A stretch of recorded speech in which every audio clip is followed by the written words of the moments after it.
I'm very happy to welcome you today and to welcome a friend of light from Canada here to Summit University Forum. His name is Tomas Schuman. He started his life in Mother Russia and has had many travels around the world since then as a journalist, as a specialist in propaganda and ideology, and has a story of stories to tell us this afternoon. So I'd like you to welcome Tomas Schuman.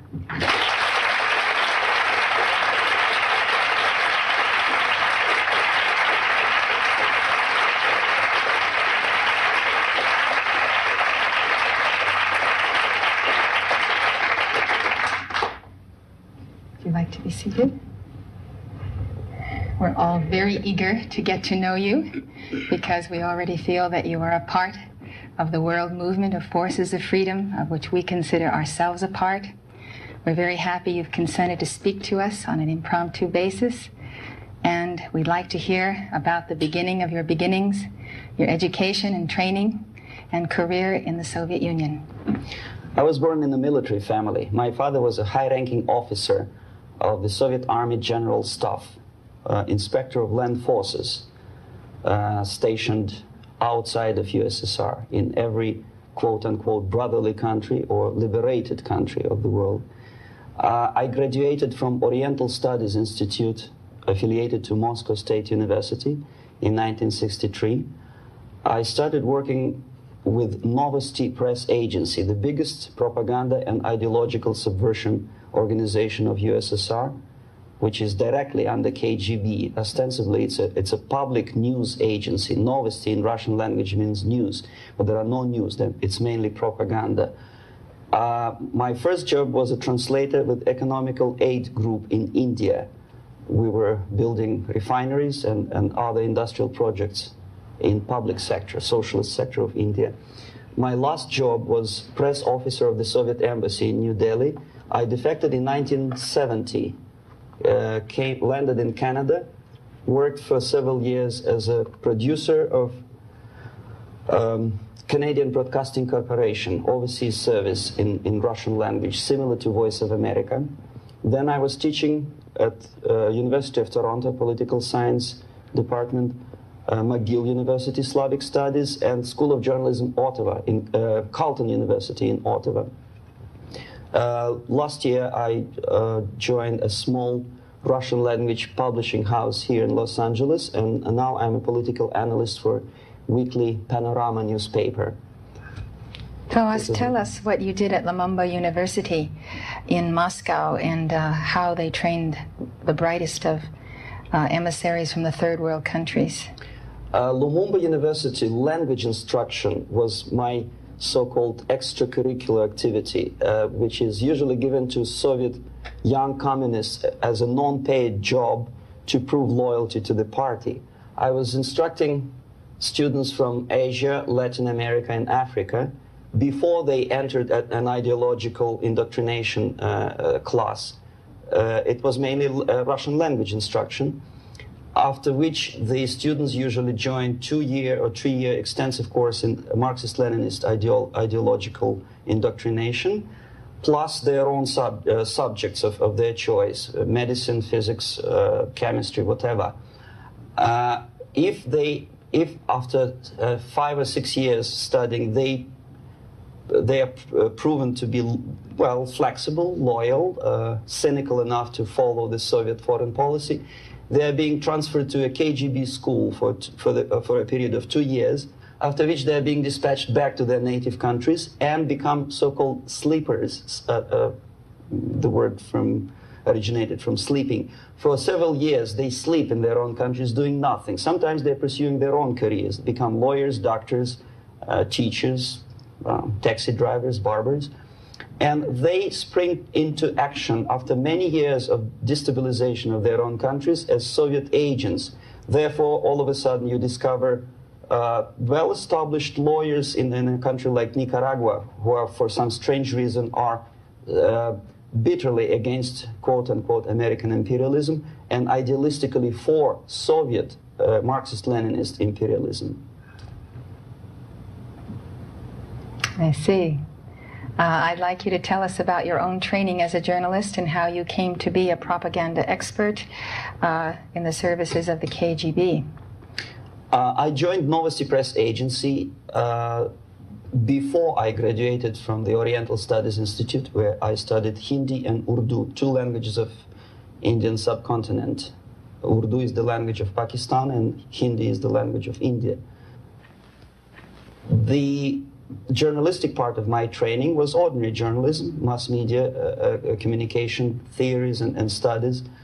Together with that, we had a very extensive training in military, civil defense, intelligence, and ideological subversion. So even before I graduated, I started working with Novosti Press Agency, first as a translator, interpreter, and guide with foreign delegations who were invited to USSR and who were shown all the beauties of socialism and dispatched back to their countries to explain to their people how beautiful is socialism.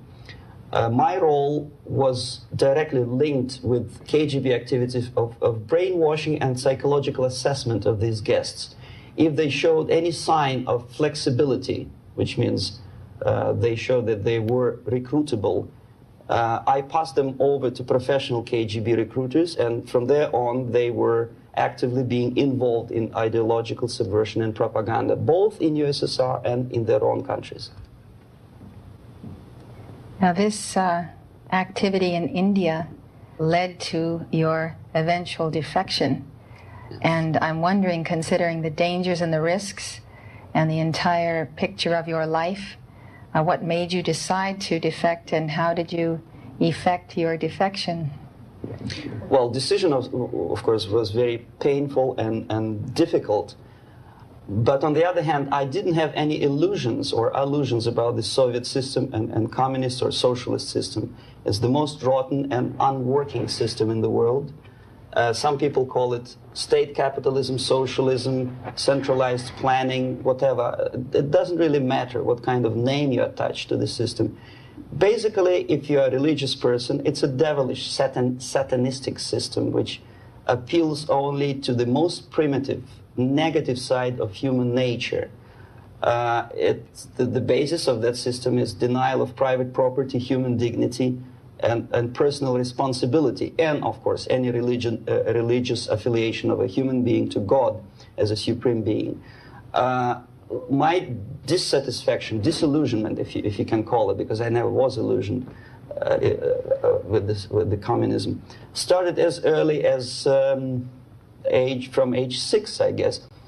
The first shock was after the Second World War, when most of the children of my age understood that United States is the friend with whom together Soviet people defeated Nazism, German fascism, all of a sudden turned into an enemy. And all of a sudden the propaganda turned 180 degrees around, and we were brainwashed in the spirit of hatred to everything which is American.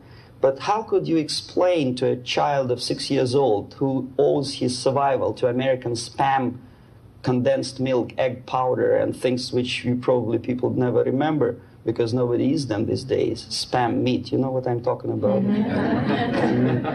How can you explain to them that these delicious things came from an enemy who wants to subvert and destroy us? It's impossible, because the child remembers when he was hungry, he was eating spam and drinking condensed American milk with the American eagle on the label. So all the efforts of the Soviet propaganda to convince me that America is bad was futile, naturally. That was the first shock. The second was this 20th Congress of the Soviet Communist Party, when Khrushchev revealed the atrocities of Stalin, terrorism, and murder, systematic murder of millions of innocent people. That was another greatest shock. And the third shock, of course, when I was already grown up, a student, invasion into Czechoslovakia in 1968. That was the last point.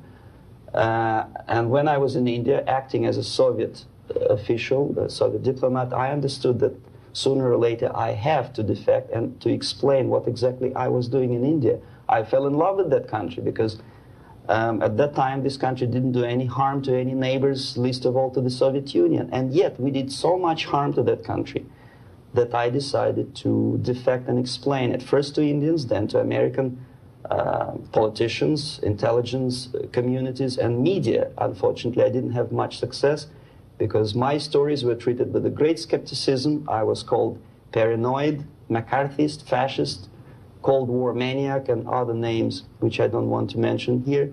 And it took me quite a number of years to understand that I'm talking to people who are trying to prevent average American from knowing the truth about communism. So you found the media highly controlled. Yes, it is. And if we still have time in the future, I'm going to show you some evidence of that control and explain my own role and the methods I use to control media. First, media of developing nations, and later on, my colleagues, of course, continue the same process in any country of the world, including the United States. Well, considering a day in the life of a KGB agent in India, what methods of subversion were used? What did you actually do? The basic methods are not that much different from activities of any public relation officer from any big company. Say Coca-Cola, I bet. They have their own department of public relations and press relations. But the ultimate goal, the ultimate purpose is different. If Coca-Cola wants to make profit and to sell more Coca-Cola to nations of the world, the Soviet Union, the ultimate purpose of the Soviet system is not to sell anything, least of all ideology, is to destroy the civilization on which the affluence and freedom based, and replace it with a system of total control over life of human beings, the system of total exploitation. That's the ultimate purpose. My specific measures, which I was forced to do, unwillingly of course, but I had to do them just to promote myself further and further, is bribery, corruption, befriending politicians, members of parliament, influential scholars, members of civil service, businessmen.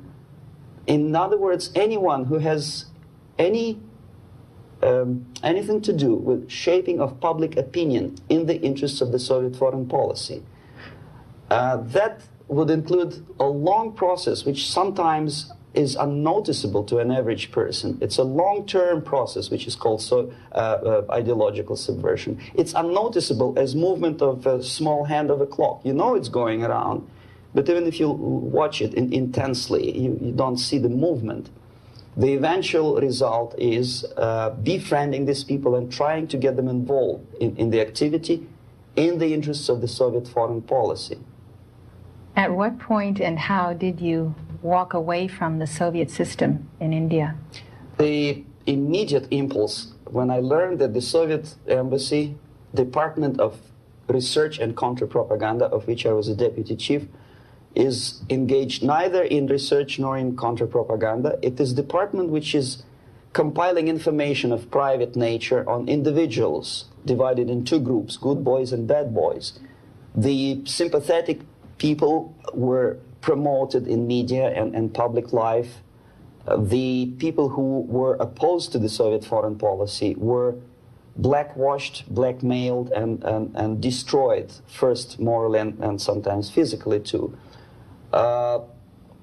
Understanding of what I was doing came to me when I looked through a press release of United States Information Service describing an incident in a South Vietnamese city of Hue, captured by communists from Hanoi for 48 hours. Then it was recaptured by United States and South Vietnamese armies, and to their horror they discovered that within 2 nights the communists could manage to round up more than 15,000 people and execute them.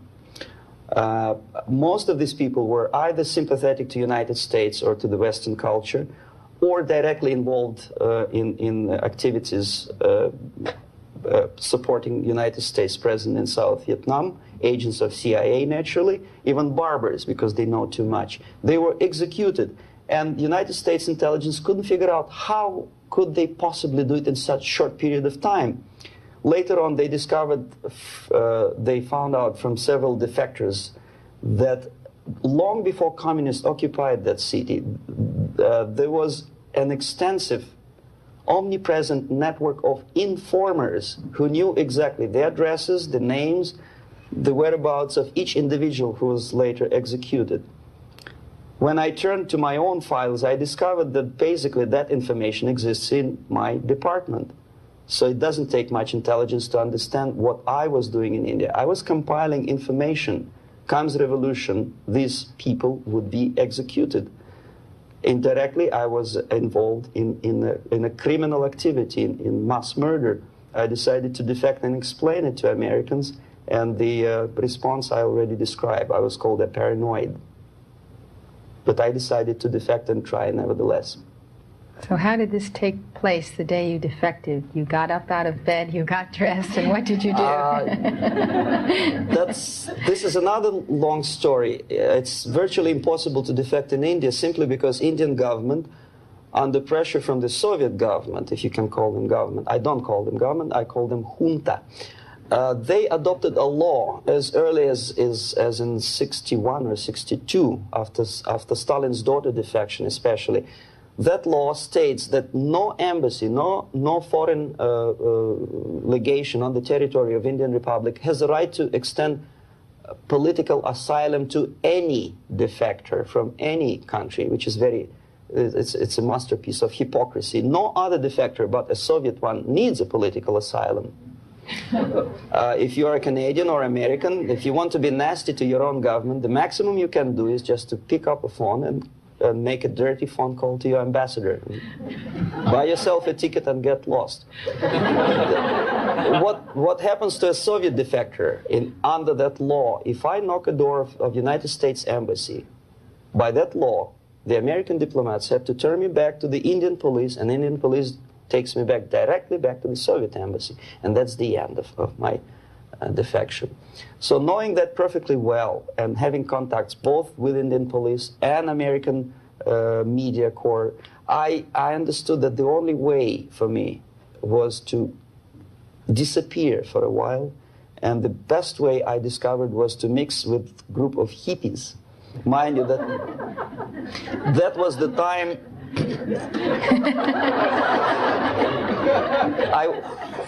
I was 13 years younger, so I looked slightly different, of course. I studied so-called counterculture in India. Sometimes good, sincere young people who wanted to study Oriental mysticism and culture and religion, but most of them were simply easygoing individuals who were delighted with exotic life and the easiness with which they can purchase hashish and other drugs in India. And sometimes they traveled Indian subcontinent without any identification papers. So the best way to escape detection was to mix with the group of hippies and travel in India until the campaign in the media and in the police search will subside. All the newspapers in India carried my picture and announcement of the police that anyone coming forward with information about my whereabouts would receive 5,000 or 2,000 rupees. Knowing that perfectly well, I just walked India barefoot with beads and blue jeans, smoking hash and enjoying life.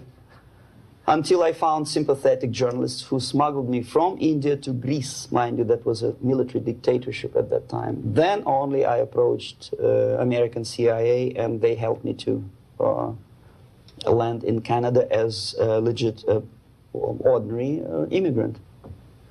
And did you become a Canadian citizen? Yes, now I'm a Canadian citizen. As you can see from my patriotic tie. And how did you simply enter a so-called, quote, normal life in Canada? Very easy. Canada is a kind of middle of the road country where there are so many various ethnic groups that another strange character who speaks both Russian and English and two Oriental languages, I didn't have any problem fitting into academic circles, and first being just a student at the University of Toronto, and later a producer with the Canadian Broadcasting Corporation. So this is how it happened. I think we'd all very much like to see with you and have you help us examine with your very astute eye the slides you have brought to continue this expose on Soviet control of the media, brainwashing, and ideology. Very good. So I think we will then take up these slides at this time. All right.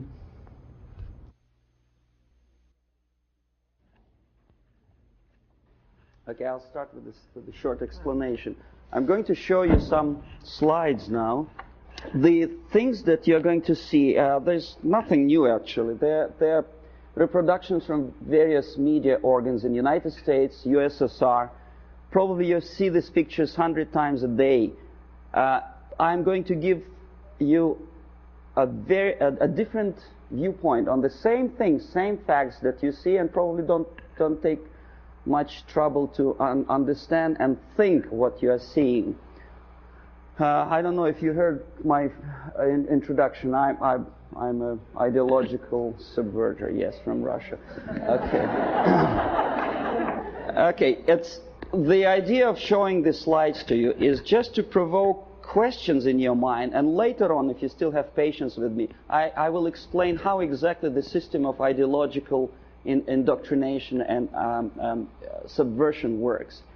Well, we know that we are living in a time of peace, and we know that recent walkout from the Geneva talks by the Soviets is centered around the nuclear arms and rockets.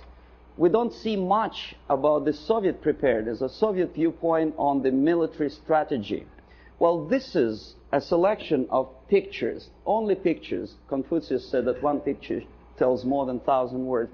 These pictures are from everyday newspapers in USSR. This is what a Soviet citizen looks upon every day.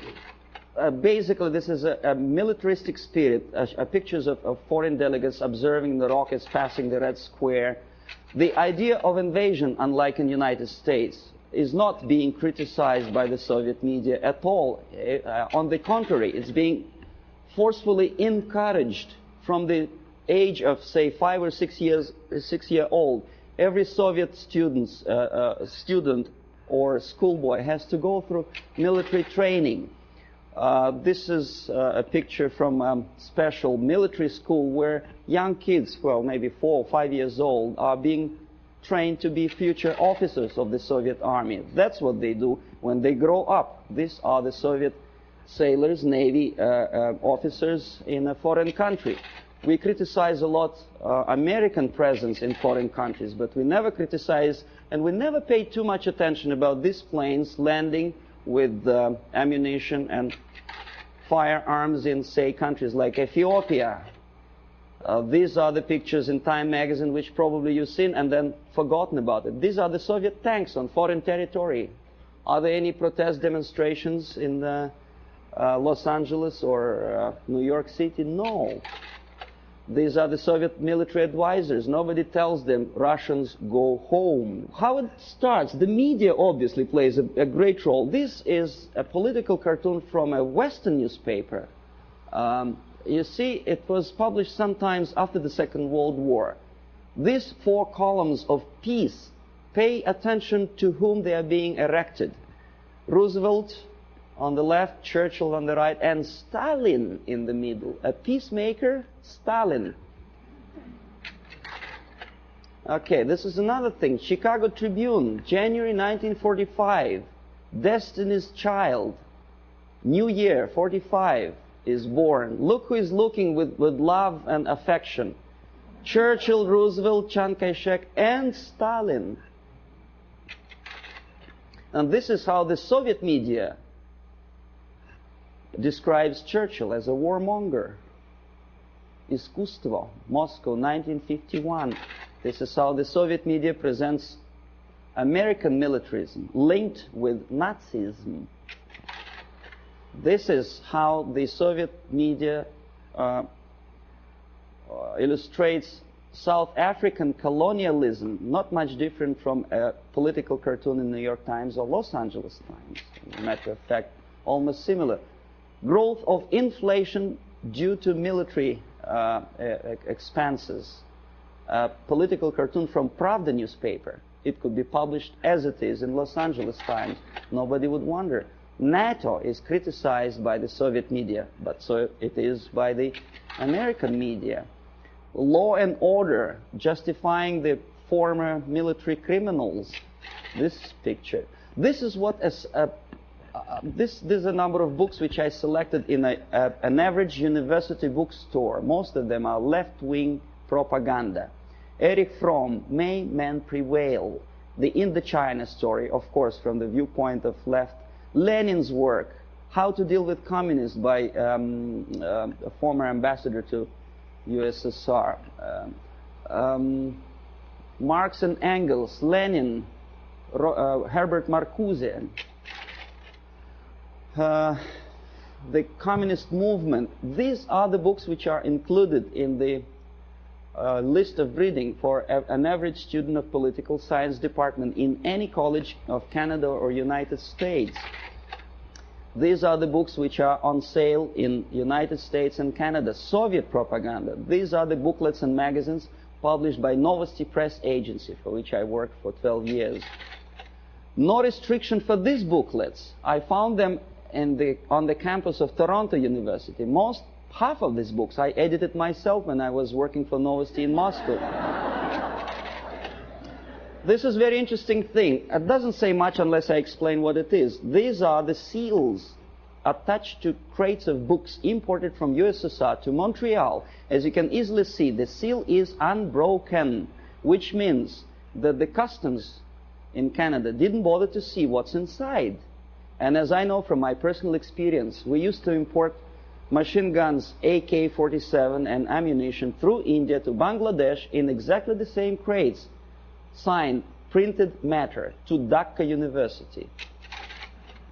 This is what editor of Time magazine suggests you to read at the time of invasion, fall of Southeast Asia to communists. Solzhenitsyn's Gulag Archipelago is on the bottom of the list according to the editor's choice. Why on bottom of the list? These are the books which are never included in the list of compulsory reading to in any university or college in the United States or Canada. Look what the student is missing. The Death of Stalin, Childhood in Prison, Ferment in Ukraine, Russian Secret Service, The Great Terror. These are the books which for some strange reason Americans are denied the freedom and right to read. Why America is in global retreat? Have you ever seen this book on a campus? No, of course not. I know that. Anthony Sutton, National Suicide. Have you ever had a chance to read that book? Oh, you had? Well, good.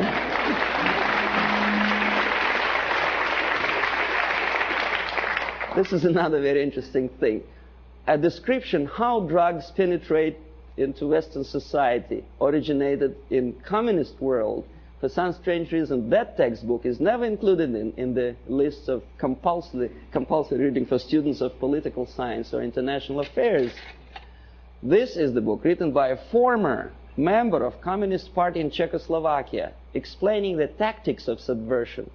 For some strange reason, it was not published in the United States or Canada. The author had to pay for the publication himself after defecting to the West. This is another interesting example.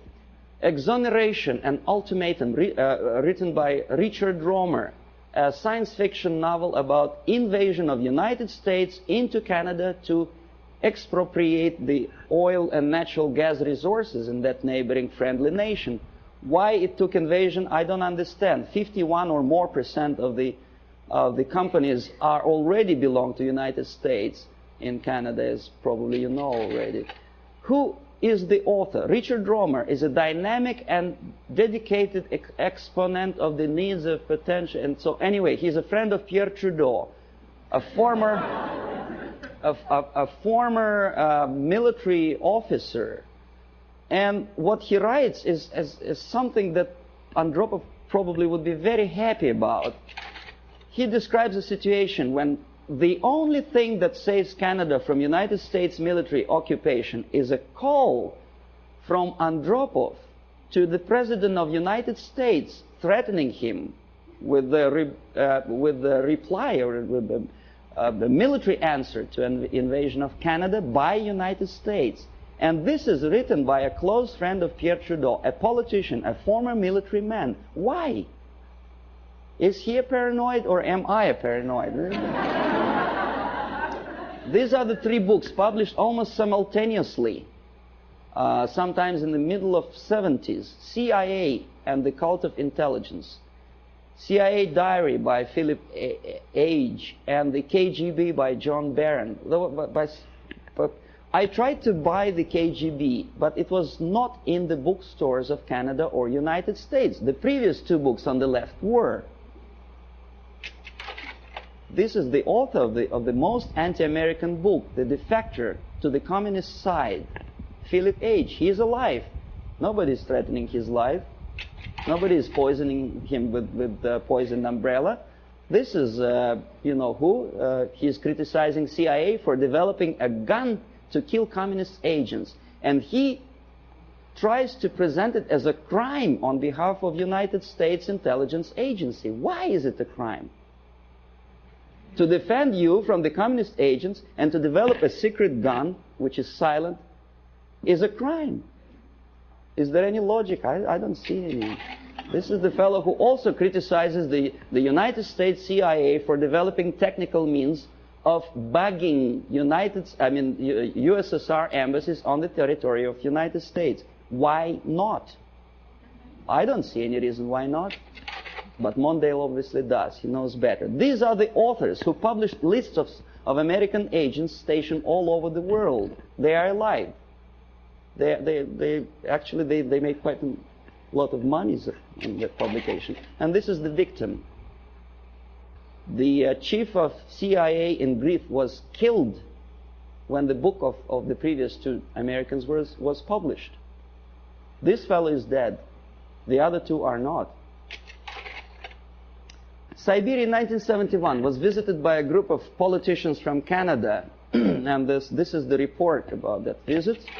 This is the group. We're shaking hands with the Soviet ambassador. This is a Soviet technical miracle. A pipeline on thermofrost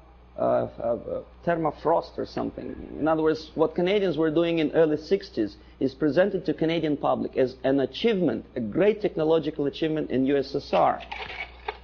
This is the route of their travel in Siberia. The Canadians covered that much of distance. Please remember that map. I will come back to that question. This is a book published by a Canadian author, Farley Mowat. By the way, Never Cry Wolf, a movie which is made on the basis of Farley Mowat's book. He's a nice fellow, drinks a lot of vodka. He was a guest of Novosti Press Agency, which I was working for. This is another book written by Farley Mowat after returning from Siberia. He was accompanied by a person like myself, a Novosti Press Agency journalist. Glorification of Siberia. This is what this is the route.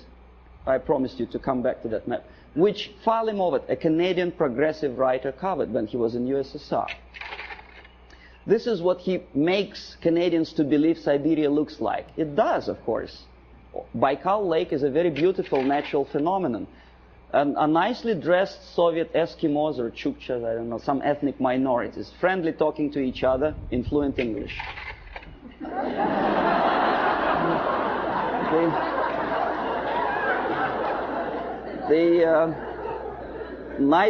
Nice motel somewhere in the middle of Siberia. Huge electrical projects. It is true, it is built, but they never mentioned by whom.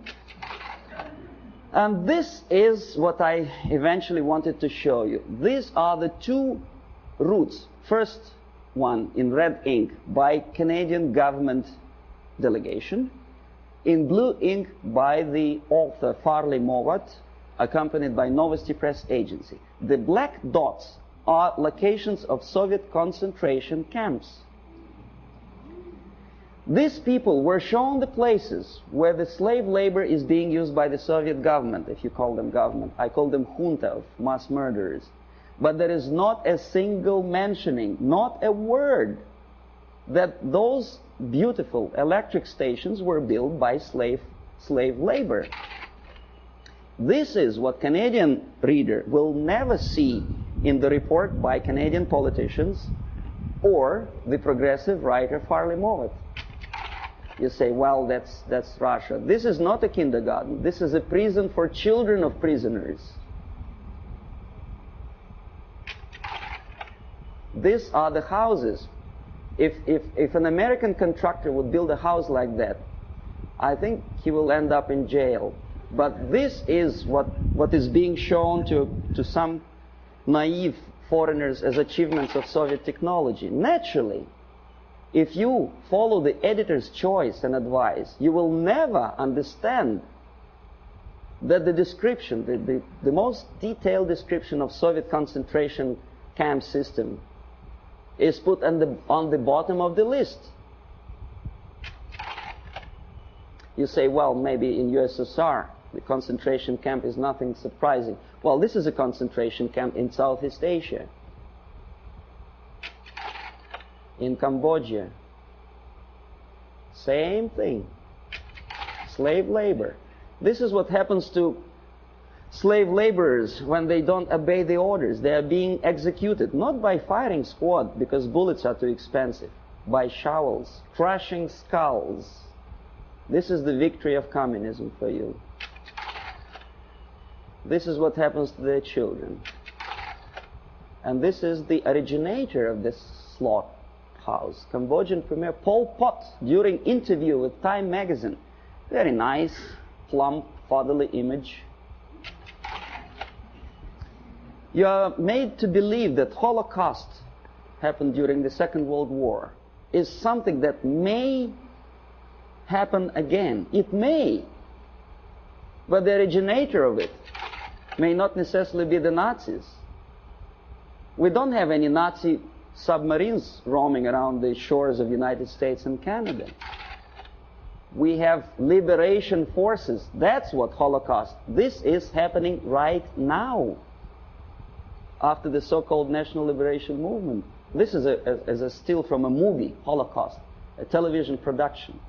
The Nazis are shooting the prisoners, the Jews. We are made to, well, it's horrible, of course, there's no denial. It happened many years ago, and the tactic which I will explain you later, if you have patience with me, is sidetracking your opinion from present danger to the past. From this is present time, this is past time. This is happening right now in Asia, Africa, and Latin America. Is there any movie about Holocaust which happens now? No. This is what happens in, well, that did happen in Rhodesia before it becomes Zimbabwe. It's a black girl, by the way, not a white one. This is the result of the socialist movement. These people were killed by those who are now in power in Zimbabwe. And we call them reverend bishops or whatever. This is the supply of Soviet arms to Rhodesia before it turned into Zimbabwe. And this is a very interesting picture. A poor South African is showing his internal passport, saying that there's no freedom and he has to live wherever he is assigned to live by the police. For some strange reason, not a single media outlet in the United States makes a comparison, because in Russia every citizen have a passport like that.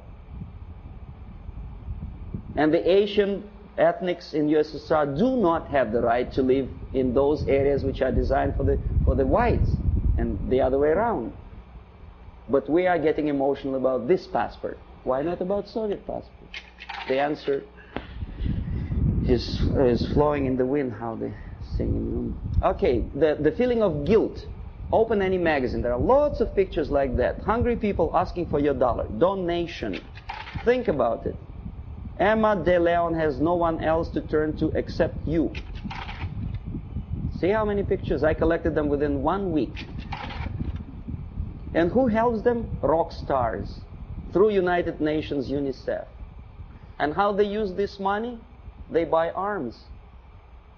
Have you noticed that countries like Philippines never ask for donations? Why? Because they have free market system. Oh yes, they have military dictatorship, oppression of civil rights. But for some strange reason, only those countries which are already liberated by Marxists are asking for your donations. Why?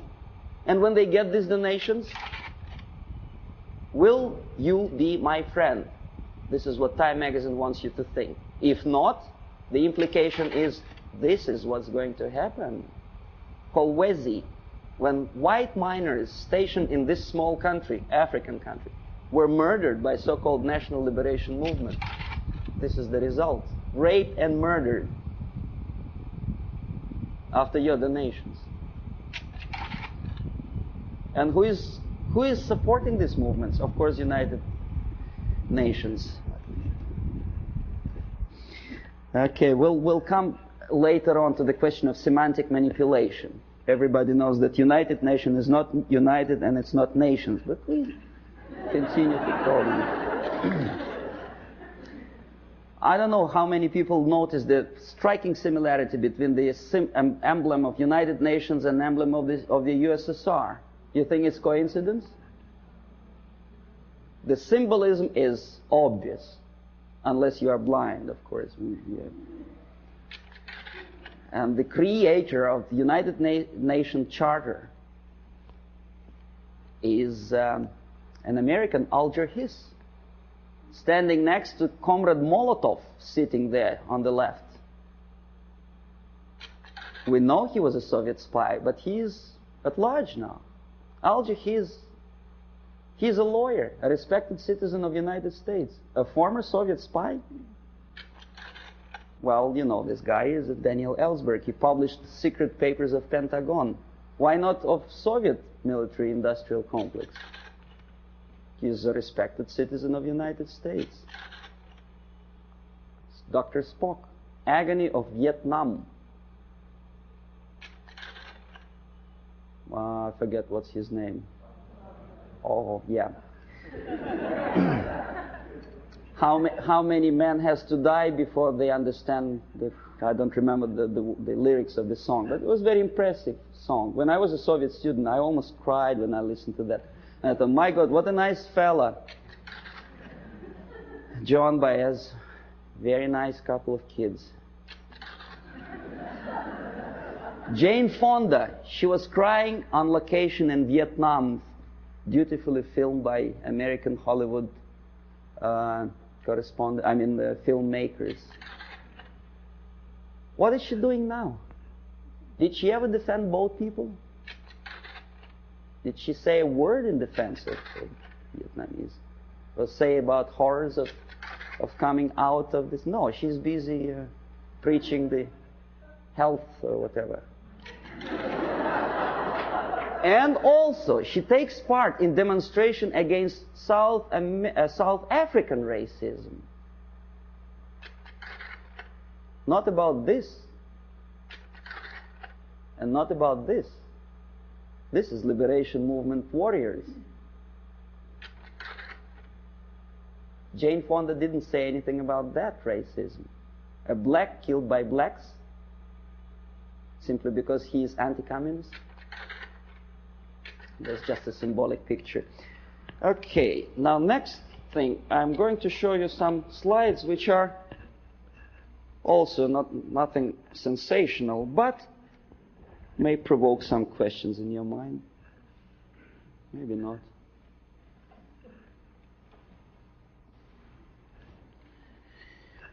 Okay. The more questions you have, the better, because we'll come to systematic explanation of the phenomenon later. Now I want you just to get excited. Hollywood actress talking to Fidel Castro. Nothing wrong, of course. Depends what is the message or what's the subject of talking. I bet you never heard about this fella. He's an American singer, Dean Reed. He's singing in Moscow for some strange reason. And you know what he's singing about? Oppression, civil rights in USA, and about poor Americans who cannot survive Well, I don't want to be too critical of Pope of Catholic Church, but some statements which he made at the earlier years of his becoming a pontiff of Catholic Church, strikingly unpleasant to me. Communism and church can coexist. Can they? No. Well, you should ask Russian Orthodox priests who were literally exterminated by the Soviet communists. Communism and church can coexist. I don't think so. Catholic Times. I collected this newspaper in a Catholic church which I attend, although I'm Orthodox Christian, as Russians, most of them are.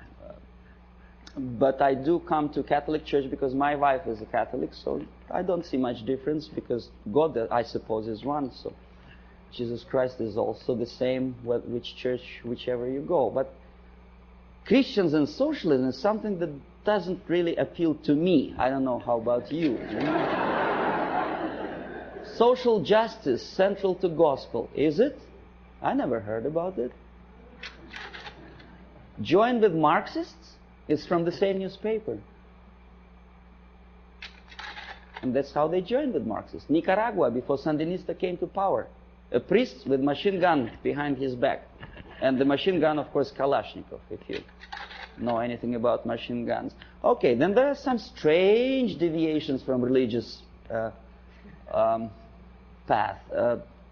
What's his name? Jim Jones. Right. Reverend? Nice looking guy with adopted kids, and shaking hands with the politician, Mayor George Moscone in 1976. Very nice. That's how it all ended, you remember. More than 900 people who poisoned themselves together with their kids in Guyana. This is a very interesting picture. It's not very clear. Instead of Jesus Christ, they put a naked lady, in the church. Strange, huh? Of course it's strange. Crucifix of a woman for Palm Sunday. Boy, Jesus Christ would turn in his grave if he were engraved.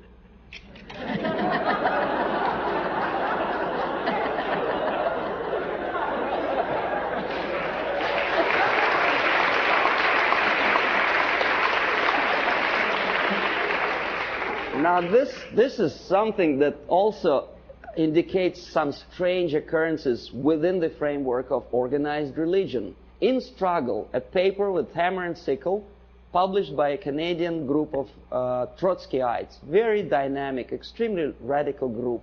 They challenged the question, whose democracy is this? Meaning that Canadian democracy is not democracy at all, simply because that radical group is challenged by the local police, right? So nothing new, we know about this. But look where this paper is being distributed. Political repression, Friday, October, Bathurst Street, United Church. Strange, huh? See, this is the same leaflet, enlarged. This is another thing. President Carter handed over an antique crown belonging to Church of Hungary to the present communist regime of Hungary. Why? I don't understand. To make them friendlier to church? I doubt. Feminist movement. I don't know how you feel about feminism. I don't think that to be equal with men, you have to politicize your movement. You cannot legislate equality. You have to be equal. But that distracts your mind from real issues of family, loyalty, and well, if you feel moral foundations, and they make a great political capital on that.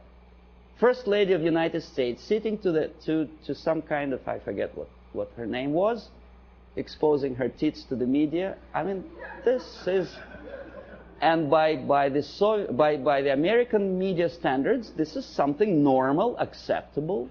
A First Lady of the United States together with a lady who burns her bra. I don't know.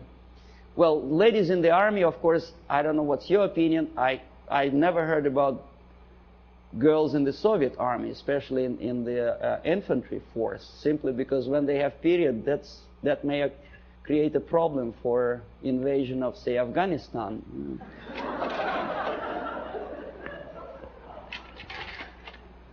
Again, the homosexualism.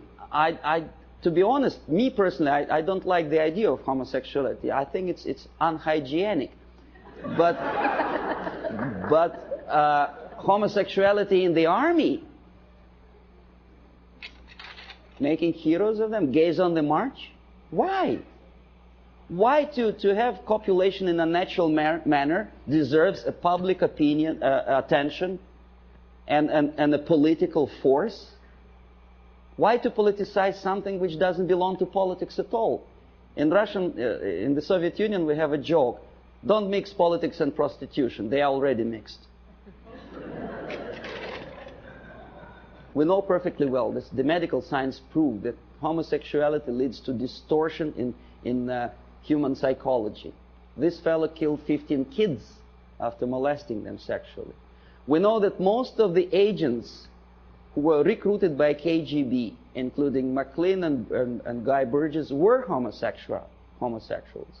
But we are reading in the media that this is something acceptable. More than that, we are made to believe that these people deserve equal rights and respect.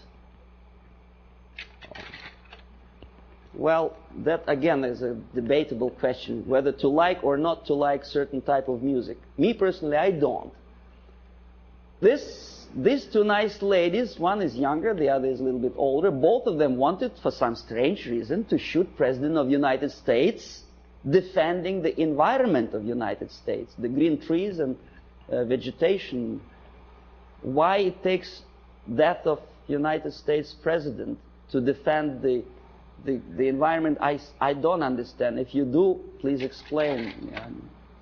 Then, of course, glorifying all kind of national liberation leaders, we naturally provoke our own kids to go into some strange liberation movement. You know who I'm talking about. This is the girl who was abducted by terrorists, and then she became terrorist herself, a daughter of a wealthy publisher. Naturally, there are thousands, millions of kids who loved, adored her courage. This is Comrade Carlos. You know who he was? He was trained and educated in Lumumba University, where I was teaching Russian language to the likes of him. That's the result of the activity when they come back home. Aldo Moro was killed by Red Army terrorists who wanted to liberate Italians from something. I don't know from whom. These are the persons who were part of Baader-Meinhof gang. And this is a person who also liberates someone from someone. I don't exactly know. Obviously, Indians from whites in the United States. But pay attention what he holds in his hand. It's Kalashnikov, AK-47. I know it by heart. I can put it apart with my eyes closed. War on terrorism. Does it exist? Apart from verbal war. This is what I have collected on a campus in Canada. Carleton University, Ottawa. Left-wing tabloids. That's how they instill in the minds of people, young people, that to fight is the only way, the violence, death is the only way to achieve rights of Palestinian people, other people, Quebec separatists, and jobs and peace. Obviously, you cannot get a job if you spend all your time walking up and down streets with posters like that. You have to go to a place where the jobs are.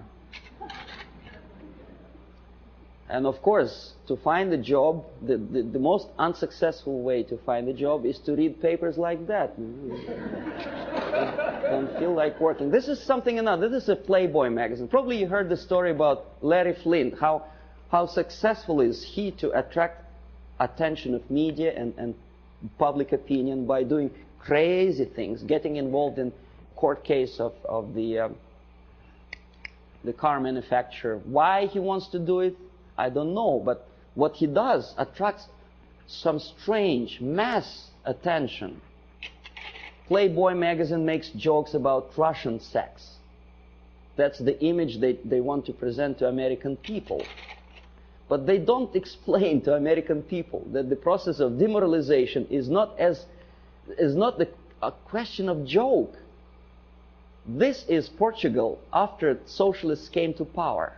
On your left is a prostitute who was imported from East Germany to Lisbon. A communist prostitute in a country which is just had its successful socialist revolution. Very interesting. What for? To make money? No, I'll tell you later. On the right, pornographic literature in a country with strong Catholic moral principles. Well, I don't know how many people of you like to drink alcohol. I did. But I noticed that some ads in magazines have some strange desire to joke about alcohol. And the jokes are closely related to justification of Soviet, Russian presence. A prominent Russian joined the secret service. Something to joke about while you drink vodka. I don't see any humor in that. Do you? Okay, this is a number of advertising of alcohol for which Canadians get into hot water. Comes the revolution, anyone can drink McGuinness vodka. Alberta vodka is superimposed on the picture of cruiser battleship Aurora. I don't know how many of you know that this is a historical relic in USSR. The revolution, communist Bolshevik revolution, started with the cannon fired from that battleship. And obviously Soviet embassy was insulted, so they sent a protest note to Pierre Trudeau. And the picture was removed from the magazine. When I was teaching at Carleton University in Ottawa, my superiors forced me to do an IQ test with two groups of my students. The idea was to answer about 100 questions, to give answer, yes, no, or undecided. The more undecided or negative answers you give, the more, according to the compilers of this test, you are adaptable and useful to society. The more positive answers you give, the more questionable is your adaptability and usefulness for your country. This is explanation how to score, how to count the scores. And now see the questions. Telling dirty joke is bad. A good soldier is a patriot. Yes, no, or undecided? Think about it. Every communist should be run out of the country. Yes, no, or undecided? The Bible is the greatest source of truth. Right? God is everywhere. A person who kills another person is a murderer. Yes, no, or undecided?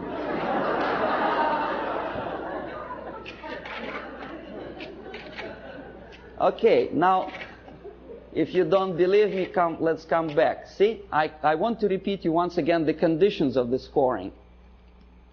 The more undecided and negative answers you give, the more you are adaptable and flexible and useful for the society. Do you understand what they are doing to kids? Okay, they are doing two things at a time. They teach them moral relativism. They teach them how to lie to get a greater score. Because obviously a child would say if a person kills another person, he is a murderer. But for the sake of getting a higher score, obviously a student would put no or undecided. So you teach your kid how to lie to be successful and to look adaptable and useful for society. Well, obviously I had to do that test, but I added one more question to that thing. My own question. I said, what kind of society you are going to be useful to?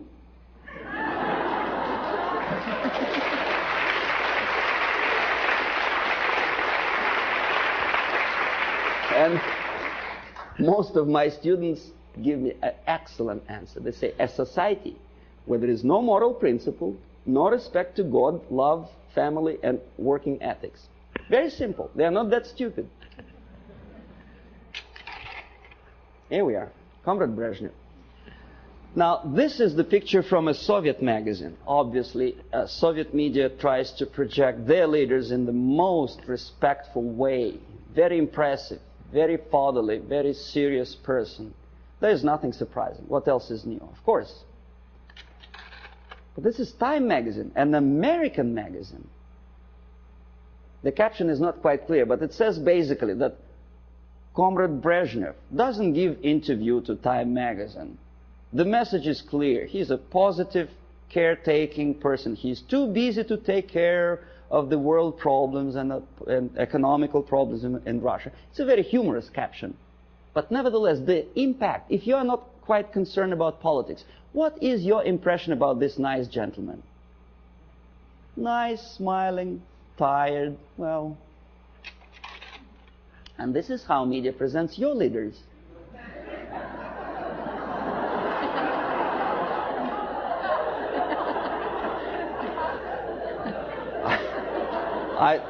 I don't know whether he deserves to be presented like that or not. This is a different question.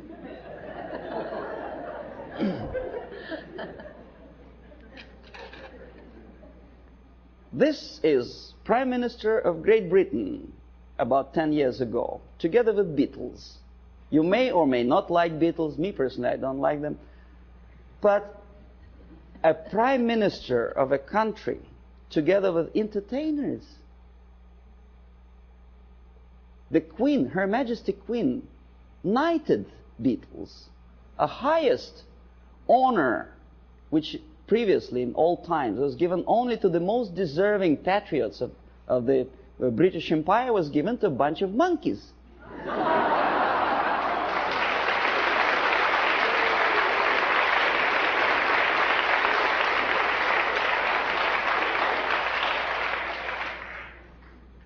Valéry Giscard d'Estaing is playing football. He's our guy. He plays piano. No, never mind what he does for politics or world problems. He is nice, charming personality. Helmut Schmidt is taking part in a circus performance. Nice, charismatic leader. Never mind what his policies are. He's popular. He's in the section of People of Time magazine. First Lady of the United States together with the pop singer, folk song singer. Well, so what? You know, we had a saying in Russia that in all times, clowns were entertaining the royalty. Today, the mightiest of the world think it's a privilege to appear with entertainers. It's just the reverse of the old principle, you know. They are the entertainers of entertainers because they want it for their political career. Ed Kennedy dances in Moscow. Why? I mean, is that his business to go to USSR? Why doesn't he occupy himself with something more relevant to the urging problems of the world? He thinks he is going to be popular. In America, maybe, but in Russia, they look at him as a schmuck out of his mind.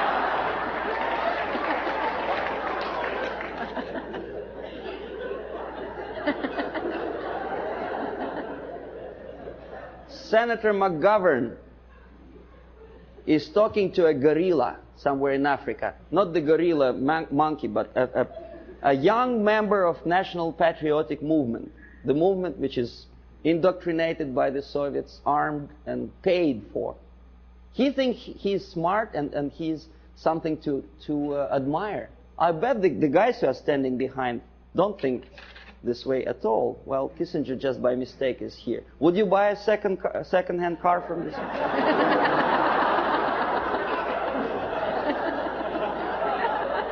Pierre Trudeau, Prime Minister of one of the most developed industrial nations, independent nation in the world, is befriended by Fidel Castro. If you remember, Canada never stopped trade relations with Cuba, despite the urge from the United States government administrations not to sell Cuba strategic technology and materials. No, he wouldn't listen to the United States. He smiles at Fidel Castro. Meanwhile, his wife, estranged wife, Margaret Trudeau, is talking to rock star. I forget his name. That's it. That's him, right? And he is posing for pictures like that. That's the Prime Minister's wife? That's her too. In French Riviera with some Hollywood actor. Why? 50 years ago, for a thing like that, a prime minister would have to resign. It's a shame for a nation. Not anymore. Okay, now détente. It's another debatable question. Why we are so happy, Comrade Nixon?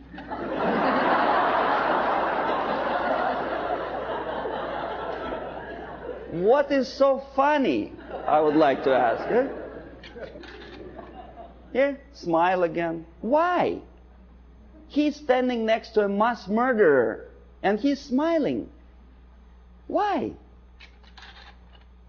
Pierre Trudeau also attentively listens to Comrade Brezhnev's, I don't know what. West German chancellor is helping Comrade Brezhnev to stand up because the senile leader of Russia is unable to stand up without Western aid.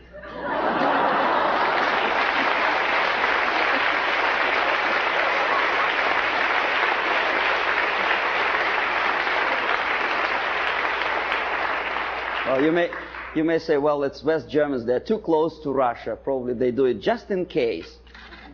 Okay, here's the same thing. Carter is helping. The president of the mightiest power in the world, United States, is helping Comrade Brezhnev. You remember the incident when Brezhnev almost stumbled down the staircase somewhere in Vienna, of course. And thanks to Carter, he didn't fall. Andrew Young is talking to a dictator in Africa. Again, McGovern, I think, is talking to Agostino Neto, a Soviet puppet in Luanda. Why? Is it that necessary to be friendly, to smile at each other? Now we're coming to space, from Earth to space. Clouds over the space program. Why clouds? Mind you, this is after 3 or 4 successful landing on Moon. Why clouds? Okay, here's 2 pictures. Left, Soviet cosmonaut walking into Kremlin Hall for a ceremonious reception. On the right, 2 American cosmonauts casually watching TV. On the top, Soviet Politburo talking to the space pilots on orbit. On the lower picture, Lyndon Johnson with, I think that's Glenn, no? An American spice pilot. Now, even if you don't know anything about the theory of information, the comparison, mind you, this is a French magazine, it's not a Soviet propaganda. The comparison of the size of the pictures gives you the message already. What is more important? What is more impressive? Here, a picture from Soviet newspaper Pravda. A Soviet schoolboy compares 2 replicas of Soviet Soyuz spacecraft and American Apollo. Friendship in space, détente, right? Pay attention to the size of the spacecrafts. They are almost identical, right? Now this is what the size, almost actual size is. The American spacecraft is on the left. It's almost twice as big as the Soviet one, right? Okay, this is a Soviet picture.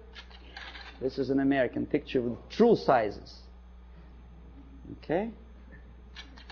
You say, well, Soviet media, of course, tries to diminish the successes of the American space program. Now, this is an American media. On the left, a Soviet moon walker or Soviet probe on Moon. On the right side, an American space Volkswagen, as they say, it actually was used on the surface of Moon. The sizes are almost identical, right? Wrong. The thing on the left is the size of a tea kettle.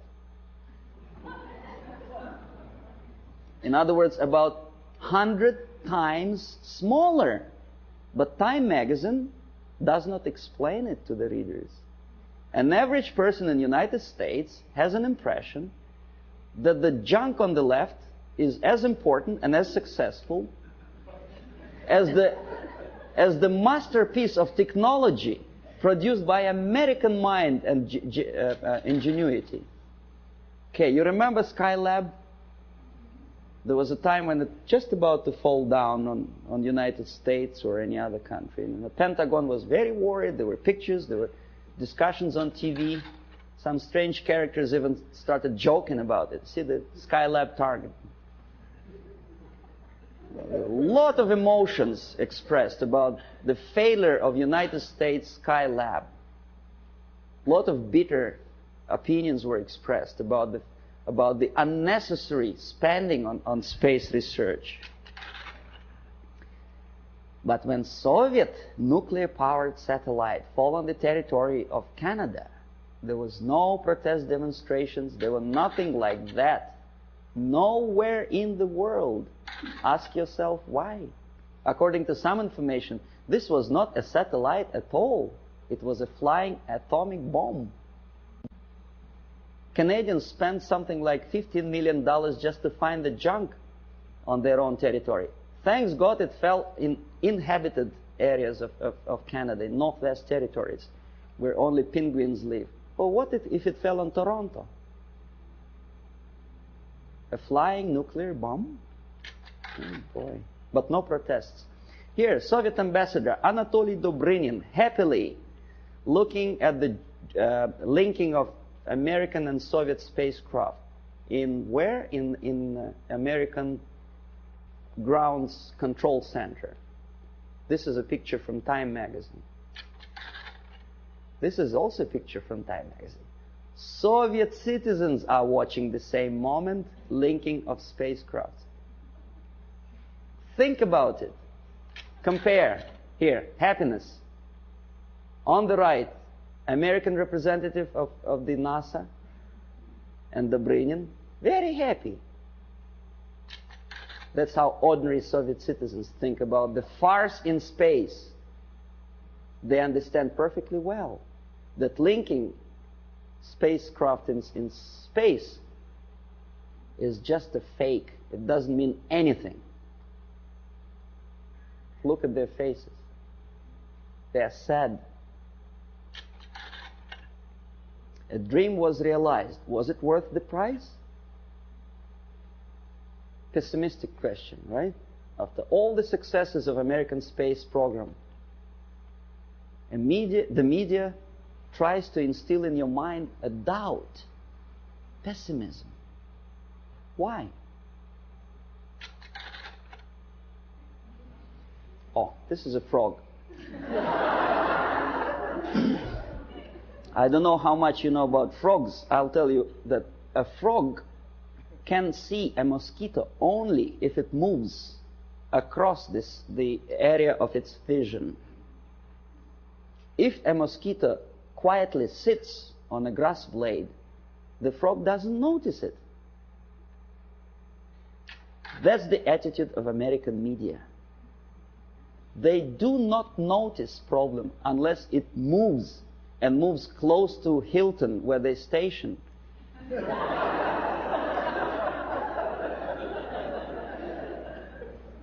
These are the people who may file a suit against me if I call them liars, but that's exactly what they are. They've been lying to you for years and years about the situation in Vietnam, in Russia. They were selling commercials, deodorizers and cars, and they sold you a rotten information, disinformation of what happens in the world. They have a vision of frog, but they look like semi-gods to you. And if I challenge their credibility, probably the people will call me a paranoid or a very nasty person. I may be a nasty person, but that's my opinion. I was a person who used to take these people for a ride when I was working for the Soviet side. Okay, if you don't believe me, here, one of the most conservative newspapers, in this particular case, it's a Canadian newspaper, the Globe and Mail, editorial page. Nothing special, right? The malaise of liberal democracies. Saving Bhutto, former president of Pakistan, called priority. And then there is another article on the right here. U.S. out to dominate Pacific, Russians claim. Well, obviously somebody's opinion, right? Nothing unusual for an average reader. Russians claim that United States out to dominate Pacific. The idea is that, well, United States is obviously aggressive and they want to dominate something and Russians are unhappy about it. Somebody says. You read an article and probably you may agree or disagree, but you have a feeling, the message of urgency. The nasty Americans again out to dominate Pacific. Now look who is the author. Alexander Malishkin, Novosti Press Agency. Not a word. Who is Malishkin and what is Novosti Press Agency? An average reader will accept this article as a legitimate, overt expression of an ordinary journalist. It is not an opinion. It's a fabrication by an extension of KGB. Novosti Press Agency is an organization for which I worked for 12 years.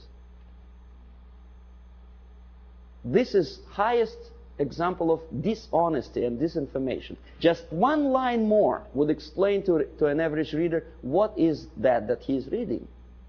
But alas, there is no explanation.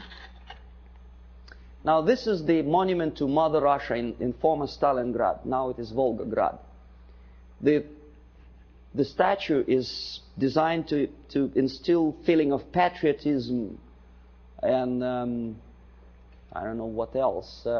Pride maybe for the motherland. These are the pictures of construction, high-rise apartments in Moscow, glorious achievement of Soviet technology, caviar as an average staple food of Russians. These are the minks and furs that Soviet citizens wear. You know. That's how they look when they relax. Fat, nice ladies, you know. You think it's Soviet propaganda? No, comrades. This is also some fashions, latest fashions from Russia, right from Kremlin, for an average Soviet housewife. Well, obviously, it doesn't take much intelligence to understand that this is not quite true. And obviously, it has something to do with the Soviet propaganda. The myths and the realities of the KGB, you don't see the... From Stalin to Kosygin, The Myth and the Realities, by Avril Harriman, a former ambassador of the United States to USSR. Very complimenting article to the Soviet system. And this is where it comes from. You thought it was from a Soviet magazine, right? No, it's from Look magazine, an American magazine which published that crap. If you don't believe me, I'll tell you that I was a person who accompanied a group of journalists from Look magazine when they came to Moscow on invitation from Novosti Press Agency. I made them to publish that thing, for which I was awarded, I received the bonus, a free ticket to Italy for a week.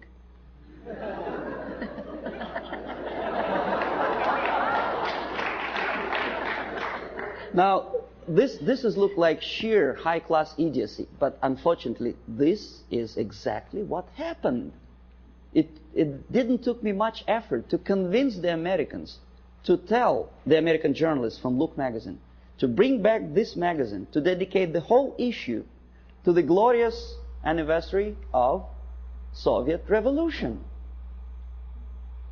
This is what you were reading in your American magazine. This is how an average American perceived the Soviet way of life. A happy Soviet citizens. This is what an average girl in Russia wears. This is what they eat and drink. This is how they build their apartment houses.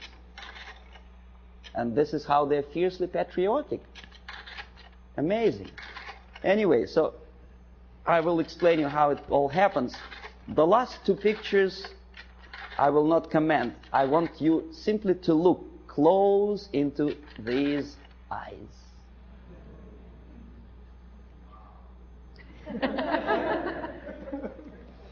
This is the person who wants to liberate you, wanted at least. Not anymore, he is dead. But there are many other people with the same type of eyes.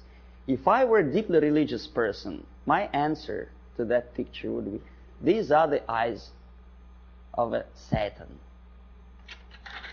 Yes. Nice fella, right? United Nations celebrated back in 1969, I think, the 100th anniversary of his birthday. The greatest leader of mankind. God forbid us to have leaders like that. Well, that's all. For that.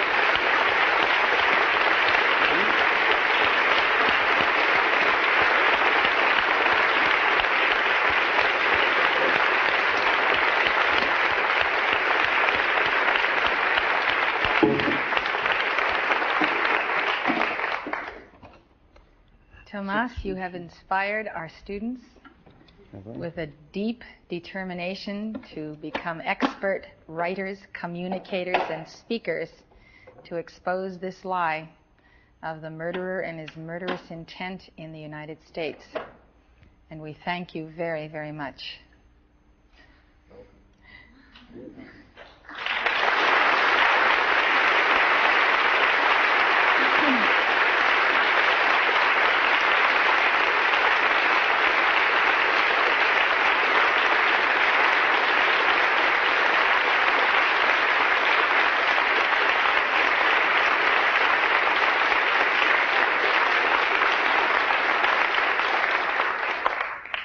I would like you to know that there are people right now in this hour to go to work exposing the evils that are manifest not only in the Soviet Union, but in its agents and sympathizers in their nations as well as ours.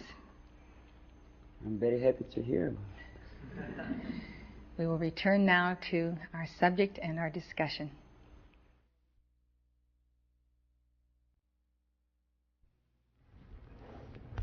Tomas, we have seen some very amazing slides, made even more amazing by your commentary. And we'd like to talk to you about the use of the media to program North America to the Soviet way of life. Do you care to comment on these slides in a further manner at this moment? Well, there's not much more I can say. You see, the purpose of showing the slides was to pose questions and provoke your curiosity, and they are selected in unsystematic way, at random, contrasting manner.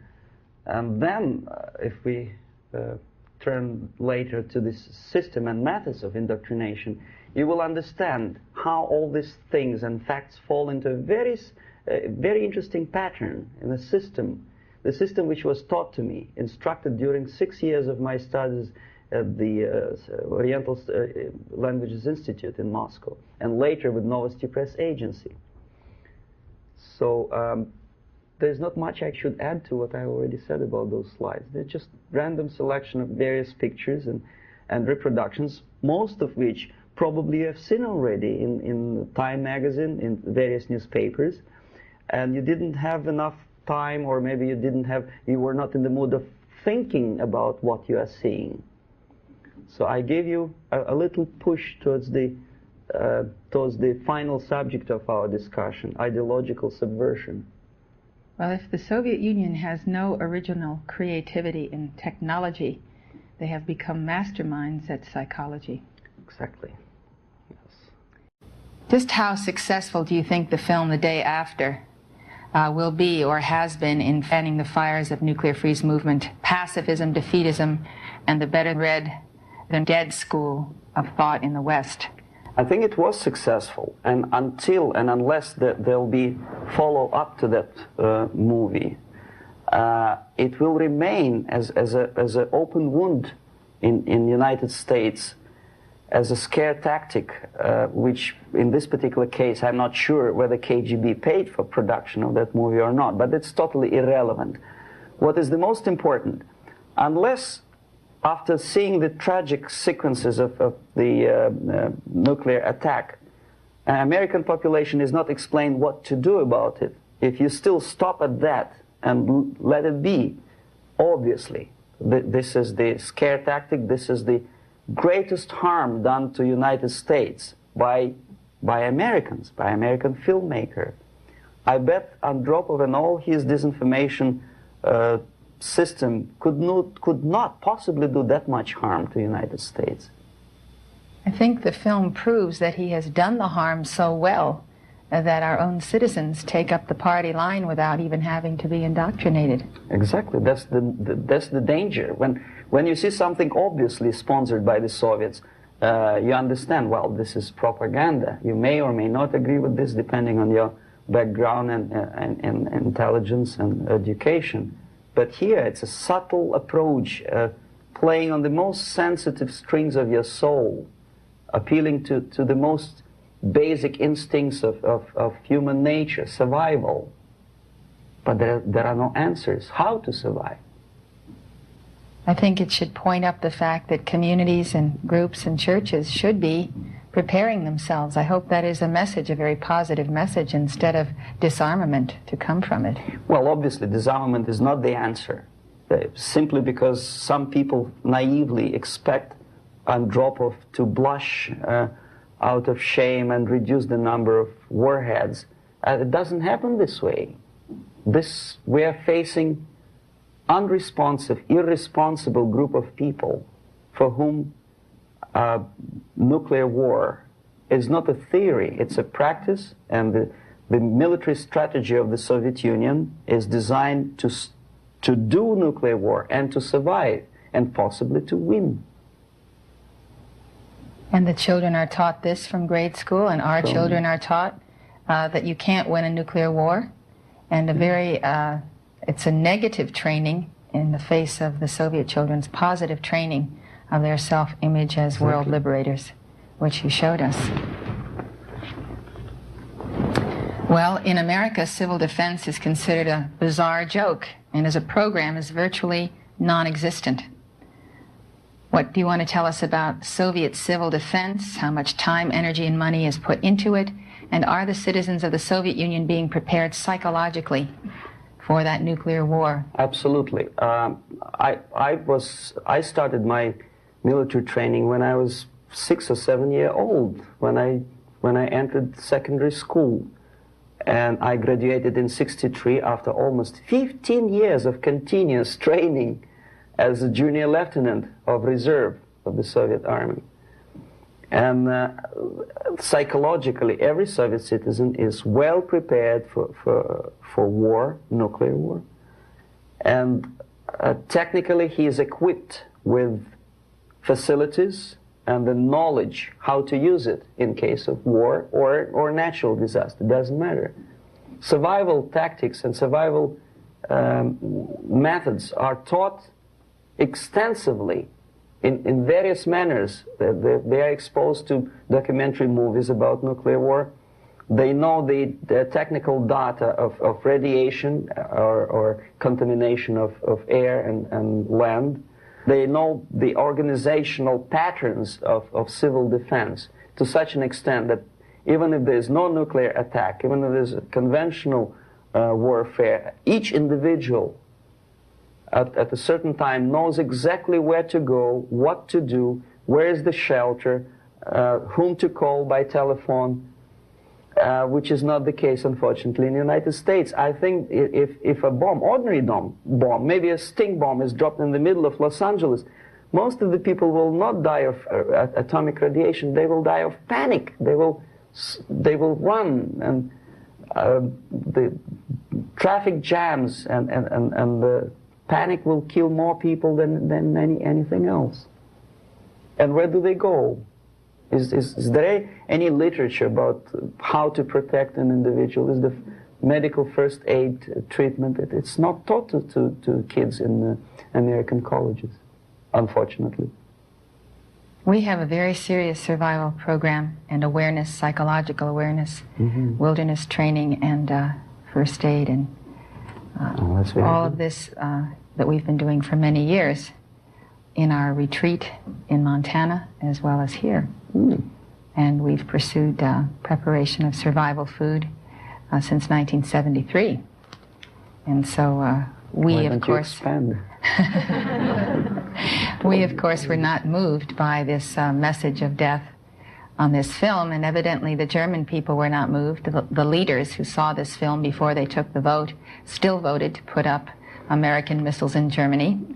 I get an impression from what you're saying that if the Soviet citizens saw the film the day after, they would simply laugh.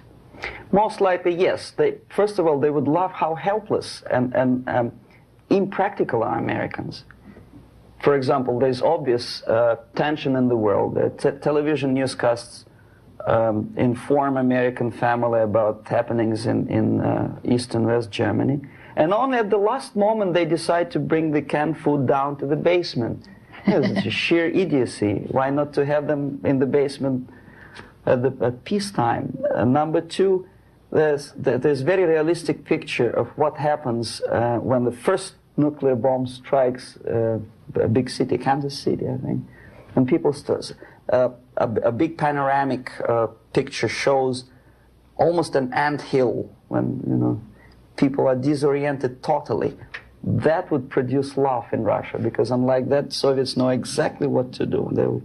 There'll be much less panic, if at all.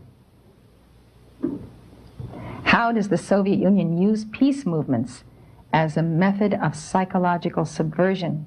And how active is the KGB in the current peace offensive? And will you tell us about Ramesh Chandra? Oh, yes. I know about infiltration of KGB into peace movement probably as much as an average American who reads newspapers systematically. But I'm aware that the World Peace Council is a front organization of the KGB. Ramesh Chandra I know personally, both in India and USSR. I worked with delegations of various peaceniks who came to the World Congress of Peace Council in Moscow. I think it was in 1961 or 62. Yeah, it was before Cuban crisis. And at that time they struck me as people who are pathologically unable to see the truth, not to talk about the military aspects. When as a translator and a guide, I used to take them to places in Moscow which are not supposed to be for foreigners' eyes. They didn't want to see it. They had their preconceived ideas. They were suffering from self-importance.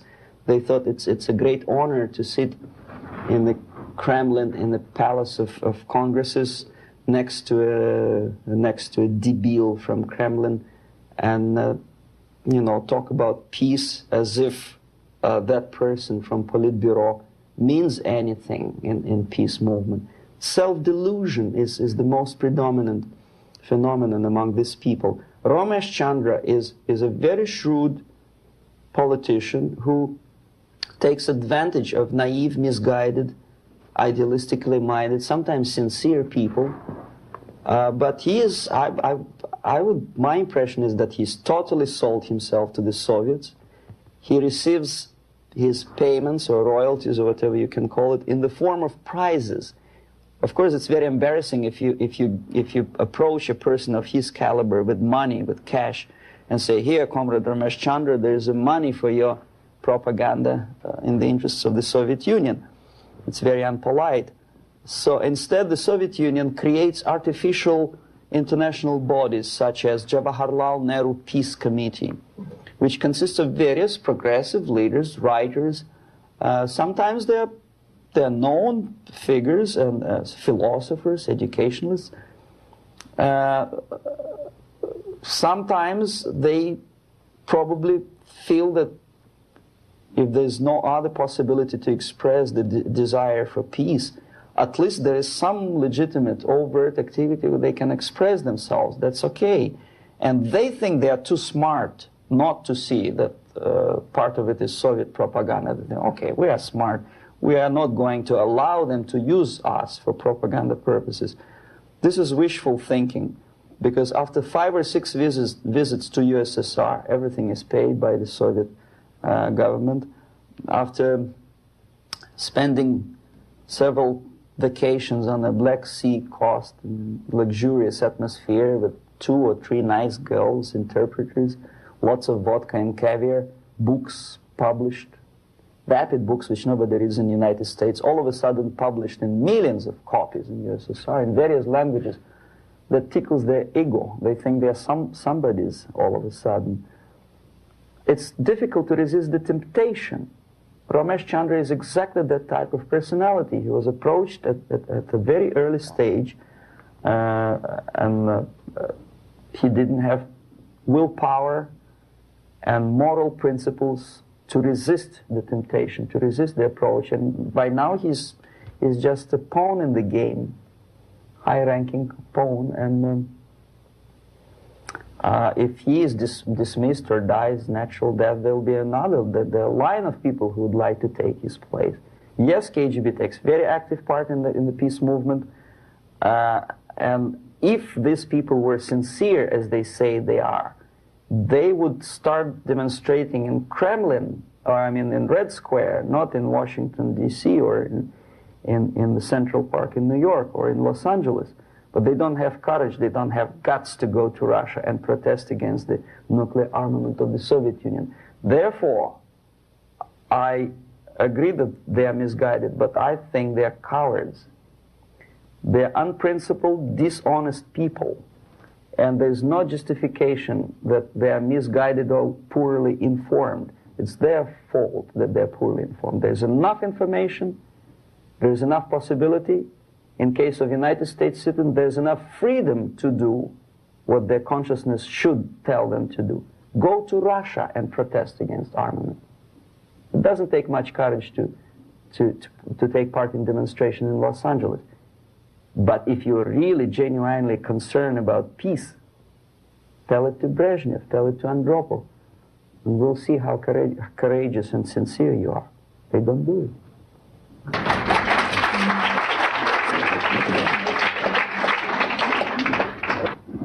Recently, we did a prayer vigil on the goings-on in Grenada, and we took news clips from the media, TV media, and we evaluated the newsmen's outrage to being blocked from photographing the invasion as it took place. And the major newsmen of the country revealed themselves so pro-Soviet and so pro-communist that we had a heyday with the footage that we took, because never before and again have you seen such candid anti-American expressions on the part of the news media. Usually it's camouflaged, but it was hostile, it was vicious, it was intense, and only the grassroots America and finally our congressman's examination of Grenada stating that the invasion was justified finally put the lid on their can of outrage that they unleashed for a couple of weeks there. So I think that what you're saying about indoctrination of the press going to the Soviet Union has already happened in the United States, and perhaps you're going to shed some more light shortly as to how this has happened, that our key stars in the newspapers and in the media are left-wing.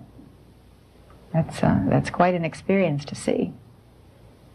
What do you think the greatest strength or the greatest weakness of our nation in fighting Soviet expansionism in so-called wars of liberation, subversion, and takeover is? Well, the greatest strength, I think, is the the basic principle of American democracy, common sense, and the value of the principles of private property and respect to human dignity and individual rights. The weakness is the permissiveness and lack of moral stamina, which, if you are a religious person, could be interpreted as probably alienation from religion, alienation from God, thinking too much in materialistic terms, thinking in short span of time for pragmatic advantages, disregarding the perspective of civilization. Some philosopher, I forget his name, I was a bad student in Moscow, said that the level of civilization is in direct proportion to the time span that human being thinks in future, for future. The least civilized people live today, this minute. The more civilized nations think about tomorrow, 10 years from now, 100 years from now. Well, this is one of the definitions of... Unfortunately, Americans are made to think in shorter and shorter time span terms. This is the greatest weakness. And it's an indoctrinated weakness because they have been programmed to believe that nuclear war is inevitable. Therefore, there really isn't any future that you can count on. Sure. So therefore, enjoy life and make love, not war. We are convinced that the American people are about to wake up, and we see ourselves and thousands of others as instrumental in that process. We have not given up. We have a program of action. I'd like to ask you, considering North America as a whole, what do you think should be done? What is our first move as we go out of this particular meeting? What is a program of action that you would recommend? Oh, that will take a day to discuss. But basically, in a few words, I think that willpower and revitalization of traditional moral values and principles is the most desirable thing now, today. The sooner the better. The things, the principles and values on which the affluence and success of American civilization depends and based upon should be immediately revitalized and brought back to school programs, to media, and let's face it, propaganda. I'm not afraid of this word, unlike the left liberal journalists who think, oh, well, it's propaganda. I don't see anything wrong in propagating the basic moral principles and values on which America is built. Willpower, faith, unshakable faith that this country, this civilization is right and the enemy is wrong. No amount or no number of nuclear warheads and no size of the army will help United States to survive, whether there is nuclear war or conventional warfare. Vietnam proved very clearly that with all the technology, with all the supersonic bombers and napalm and whatnot, electronic gadgets and cold beer and Coca-Cola, you cannot defeat an enemy unless you are fighting and have faith in the righteousness of your fight. So that's the most urgent thing, I think. Wake up and convince yourself that you're on the right side. There should not be no neutralism or objectivity. Or objectivity is good when you are discussing philosophical concepts. In today's world, if you are neutral, you are already an enemy of your own country. You have to actively take part of your country, your side. One of the reasons of my defection is that I took side. I was decided to take part, to take choice, to make my own personal choice. For some strange reason today it's very fashionable, it's considered to be an intellectual chic, not to take sides. Academic media, academic circles, Hollywood stars, politicians, they think it's very fashionable, it's intellectual to be non-allied, non-committed, neutral. It's not intellectual. It's suicidical.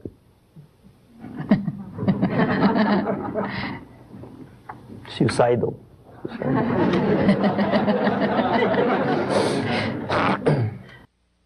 Tomas Schuman, a citizen of Canada, formerly with the Soviet Press Corps as a journalist and representative of the KGB on propaganda and ideology, is here to tell us the Soviet system for the indoctrination, demoralization, destabilization, and takeover of Western societies. Thank you, Tomas. The blackboard is yours. You've been watching Summit University Forum with Elizabeth Clare Prophet. Summit University Forum, where the flame of freedom speaks. Elizabeth Clare Prophet, noted author, lecturer, and educator, interviews the special people who provide the missing dimension to the news that affects you. Courageous men and women from all over the world who have taken a stand for truth and justice and become spokesmen for the flame of freedom. We have a very eager audience here tonight at Summit University, and I know some of our students would like to ask you a question or two. Sure. May we do so? Of course. Can you describe how a concept is formulated, turned into propaganda, and then ends up on someone's bumper sticker or in a newspaper? What's the step-by-step process? The other thing is, how close is the Politburo to the actual propaganda creating process? Mm-hmm. And finally, the 007 incident was notable in the fact that it took a long time before the Soviets responded to it, and then the military took the lead in terms of explaining what had happened rather than the political organs. And I wanted to know why that actually happened. Mm-hmm. Okay. Now, the propaganda concepts are not being developed. They had been developed long time ago. There's nothing basically new in the concept of overall propaganda methods and goals. The ultimate goal, however ridiculous it may sound, or primitive or simplistic, is the world domination. Many experts in foreign policy would ridicule my opinion, but this is what it is. I saw it with my own eyes. I was a part of that. So, and my father was, I think I mentioned that before, he was an inspector of land forces. He traveled all over the world where the Soviet troops were stationed. So he knows perfectly well that the troops are not stationed there to collect harvest for Cubans or to help Afghanis to develop the hordes of cattle or goats. They are there for one purpose, world domination. The concepts, the immediate issues or problems are created, of course, for propaganda purposes, and they end up as a bumper stickers, probably not long. It takes really short period of time. Unlike some other things in the Soviet system, propaganda is one of the things that they don't save money on. And there is a huge apparatus of propaganda experts in USSR. Novosti Press Agency is just one of them, one of the organizations. But apart from that, there is a Department of Agitation and Propaganda within the Central Committee. There are faceless people, names of whom you will never learn. They're kind of classified. I didn't explain you the methods today because it will take us another day. The methods include such things as semantic manipulation. The words and expressions are being coined at the rate of 5 expressions a minute by extremely clever, educated experts.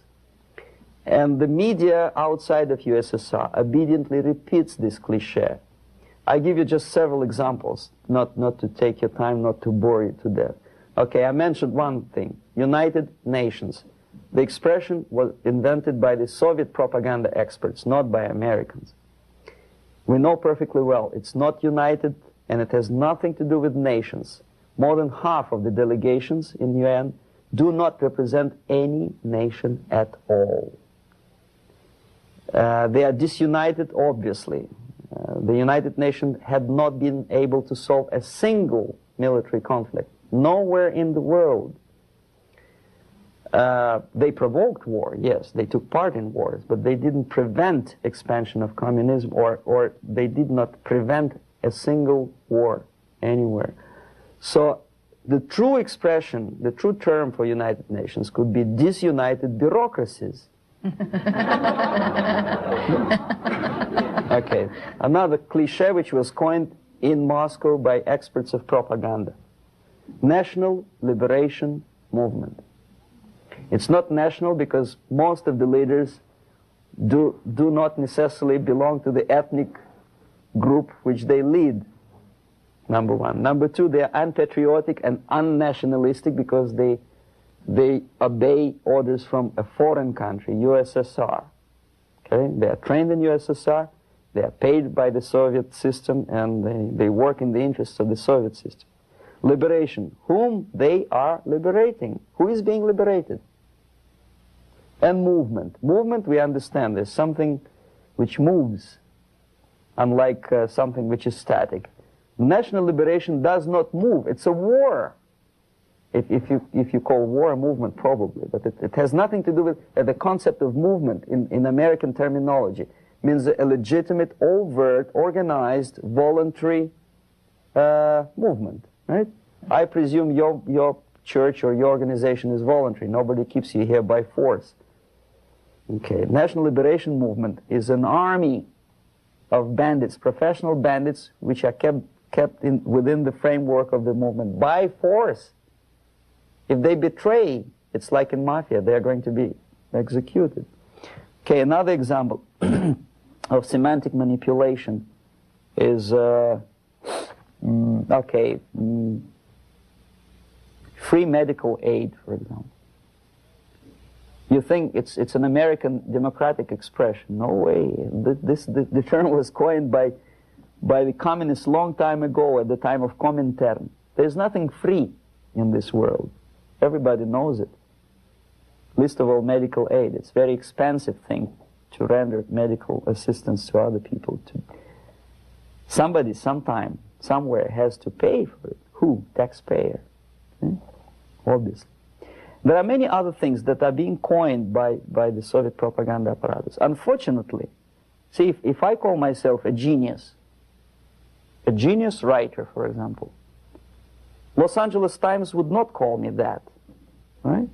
They will call me a strange, crazy Russian who calls himself a genius. Then why the hell they call liberation movements what they call themselves? Just because they are many? See? The logic is twisted.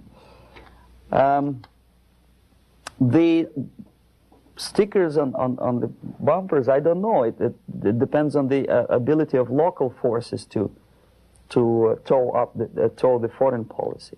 How close is Politburo to implementation of propaganda actions? Very distant.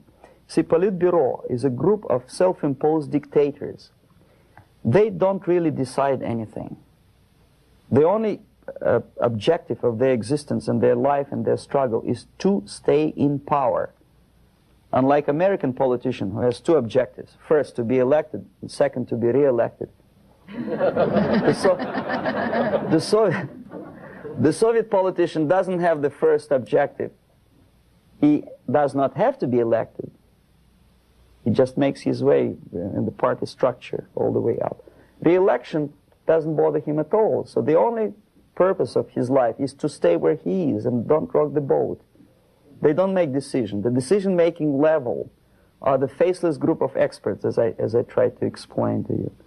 And the Politburo gives only the basic directions, what to be done, and the obedient servants of the highest caliber intellectuals are dutifully developing these things. Some independently thinking progressive academics in the United States think that comes socialism, they will be able to preserve their integrity and independence. It's wishful thinking.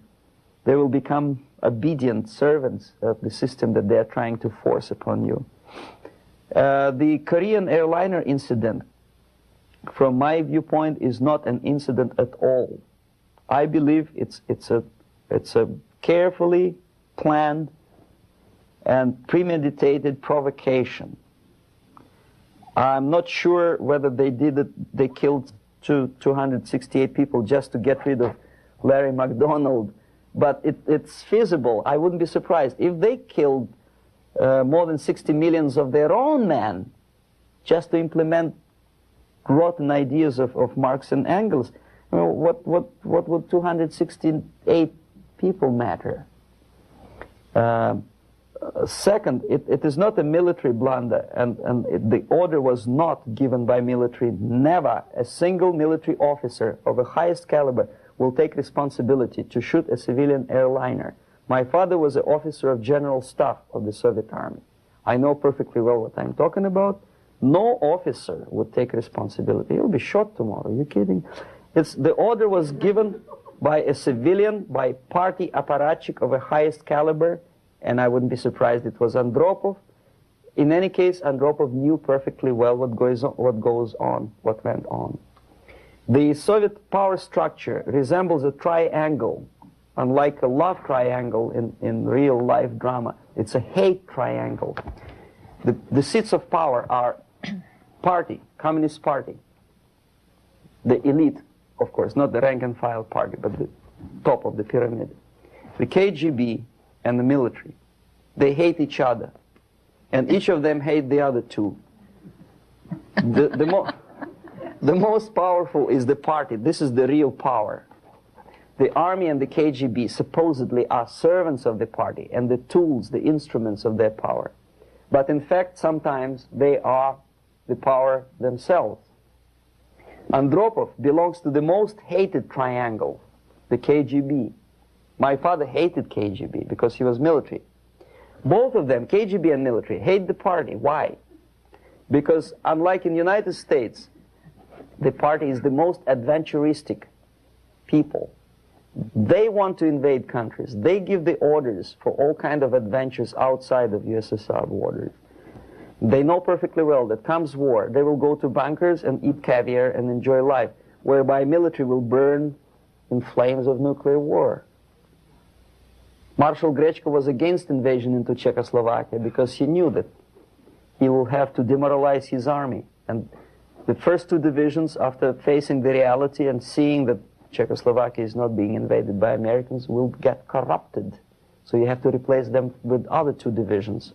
And if you stay long enough, you will corrupt the whole Soviet army. He said, no, don't invade Czechoslovakia. But Comrade Brezhnev said, who the hell they are? They think they deserve more sausages and butter. So show them tanks. So he did, he obeyed. The KGB...